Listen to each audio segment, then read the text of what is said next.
ایک صاحب سوال کرتے ہیں کہ نماز کے بعد ذکر بالجہر کرنا کیسا ہے؟ نماز کے بعد ذکر بالجہر کرنا،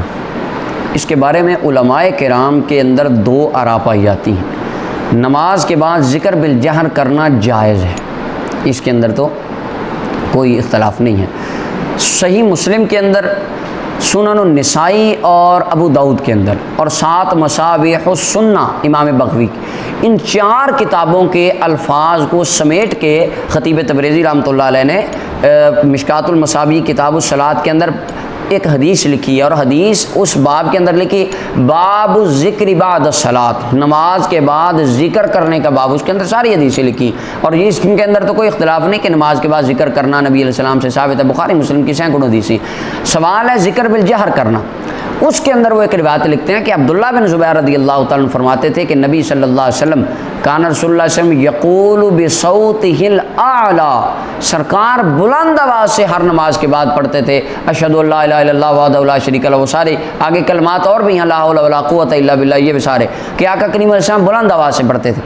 اس حدیث کے تحت اور ایک ابن عباس رضی اللہ عنہ والی روایت، امام نووی رحمۃ اللہ علیہ روایات کے تحت لکھتے ہیں کہ اس سے پتہ چلا نماز کے بعد بلند آواز سے ذکر کرنا مستحب ہے۔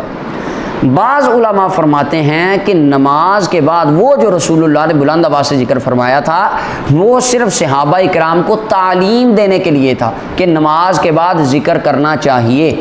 اس کا مقصد یہ نہیں تھا کہ مسجد نبی میں ہر اذان نماز کے بعد اونچی اونچی آواز سے ذکر ہوتا تھا، ایسے علماء فرماتے ہیں یہ نہیں، وہ تعلیم کے لیے تھا۔ لہذا جہاں کوئی بندہ نئی مسجد بناتا ہے، جہاں کے لوگوں کو اس بات کا پتہ نہ ہو کہ نماز کے بعد کیا کیا پڑھنا ہے، ان کے لیے بلند آواز سے ذکر کرنا تعلیم دینے کے لیے، اس کا یہ مطلب ہے حدیث کا یہ جائز ہے۔ یہ دو رائے علماء میں۔ اور سلسلہ عالیہ نقشبندیہ، ہمارے سلسلہ عالیہ کے اندر کسی بھی نماز کے بعد یا کوئی بھی ذکر بلند آواز سے نہیں کیا جاتا، کیونکہ جناب آقا کریم علیہ السلام ایک دن گئے، رات کے وقت صدیق اکبر تہجد کی نماز پڑھ رہے تھے اور آپ آہستہ آہستہ قرات کر رہے تھے۔ آقا کریم علیہ السلام گزرے، آگے حضرت فاروق اعظم کے گھر کے پاس سے گزر ہوا، وہ نماز پڑھتے ہوئے اونچی اونچی پڑھ رہے تھے۔ صبح آقا کریم علیہ السلام نے پوچھا پیارے ابو بکر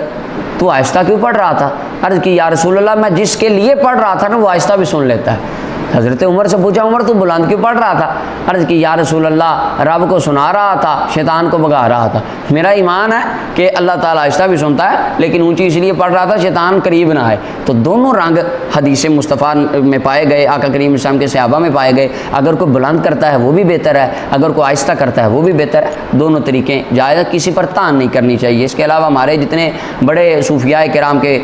درگاہیں ہیں، مثلا آستان علی گوڑا شریف، آستان علی شرک پور شریف، ہمارے یا بڑے بڑے، ان کے اکثر میں نے یہ چیز دیکھی ہے کہ نماز کے بعد ذکر بالجہر نہیں کیا جاتا، خفی ذکر کرتے ہیں۔